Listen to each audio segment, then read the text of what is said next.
Hello everybody, Nukes here, coming back to you with another video. Today I'm going to be giving you my guide to the Wasp. So I'm going to start off by showing you how I would have it built. Everything you see on screen is exactly how I'd have it set up. Now for the commander, I have a more general purpose carrier commander on it. But if you're going to have one that's focused on Wasp, you can go with the Mistweaver skill if you're going to play competitive or even randoms. It kind of just depends more on your playstyle for randoms between the two skills. Now for the level 14 skill, I would go with Precise Strike so you can increase your damage output. For your elite bonus, I would probably go with this middle Torpedo Bomber skill as it's going to maximize your damage output. When it comes to my stats in this ship, I am at 100,000 average over 26 games with nearly a 81% win rate. I think these stats can go higher up as I learn the ship. I think the average is a little low right now just because it was a completely new style and it took me a few games to learn it, but I think this can be an easy 105 to 110k average ship. Without further ado, let's go ahead and get into the gameplay. The first thing you always want to do in carrier is analyze what you are facing. I noticed that there is an enemy booster, which is my only real threat. So I'm going to try to play a relatively standard game, but if I see a cruiser at the start, I'm going to immediately move my planes the other direction as a safety precaution. So the first thing I do is send my planes out and I go ahead and commit to a flank.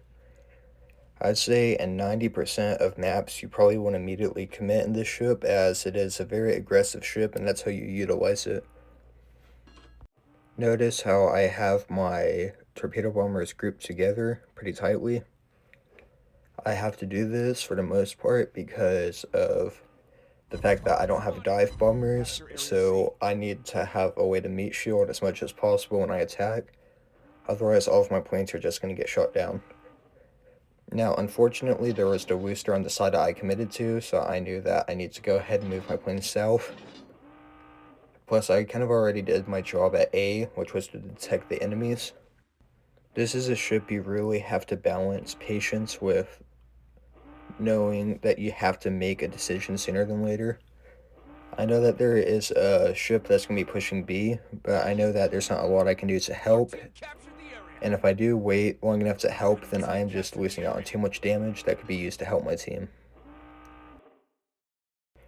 I decided that FDG is the best ship I can attack. I knew the Fletcher was going to be there, but you have to, again, balance time with patience. And I realized that there is not enough time for me to attack him. Plus, the FDG is still a pretty valuable opponent to attack here. He made the mistake of damaconing the Flood, so I decided that I'm going to go ahead and send my tactical planes towards him.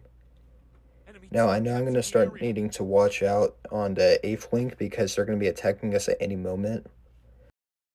My allies are wanting me to go ahead and send my planes there, but I do not think it is a smart decision as there is the Worcester right there. You have to think about the short-term benefit versus the long-term, especially in a ship like the Wasp.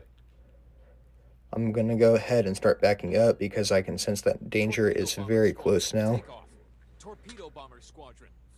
I'm going to see if I can attack FDG one more time, but I have a feeling that the destroyer is going to start to get into a dangerous territory for my team.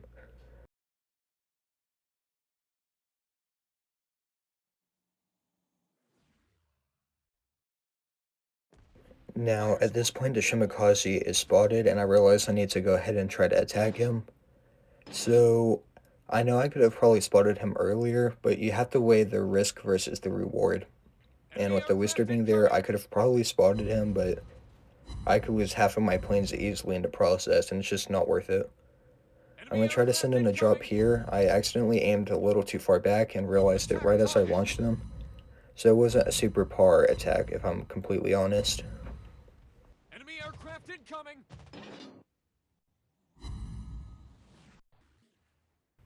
Now here, I decided to fog myself up. I probably should have fogged my ally up, but I'm also having to think very quickly, okay, are they going to attack me or are they going to attack the Kremlin? And if they attack me, I'm the more valuable ship here, so I decided to go ahead and just fog myself first because, you know, people are naturally going to target the carriers. Now, I try to rescue him with my fog here, but it's just a little too late, unfortunately, but that's just part of it. Here, again, it was risk versus reward, and I actually had misassessed it. I probably should have used the dive bomber fog on myself, but you can't always play perfectly, so I can't be too upset about something like that. Now, I have a feeling that the Shimakaze is going to try to dodge me, which is why I sent my planes out in this weird angle. It's for me to go ahead and try to set up a cross drop, and as you can see, I'd say it worked out quite perfectly. And you might have noticed that I haven't really done a lot with my fighters, and it's because I haven't really needed to.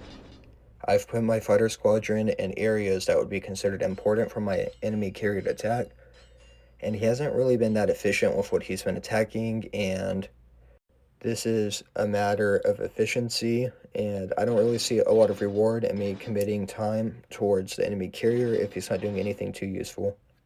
Here I decided that I'm going to go ahead and push the battleship. I don't really want to run because I'm going to be minimizing the damage I can deal, and I know I can win this fight. And this is where the Wasp really shines above any other carrier in the game. In fact, I'd say it's one of the best ships in the entire game, including surface ships at this aggressive playstyle. I'm able to fog up safely while just constantly bombarding my enemy, and this is what makes the Wasp such a fun ship to play. I mean, my opponent doesn't stand a chance, and there's no other carrier in the game where you can just casually fog in front of your opponent and there's nothing they can do about you being there. Whenever he shoots, I just adjust my ship's positioning, and then I use my next tactical bomber to fog me whenever I need it. And there's nothing my opponent can do about this. I mean, it's just free damage, and it is why I truly enjoy this ship. It is such a unique gimmick, and I really think that Wargaming did a good job with this one.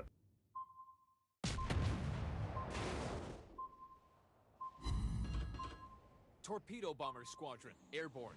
Torpedo bomber squadron takeoff.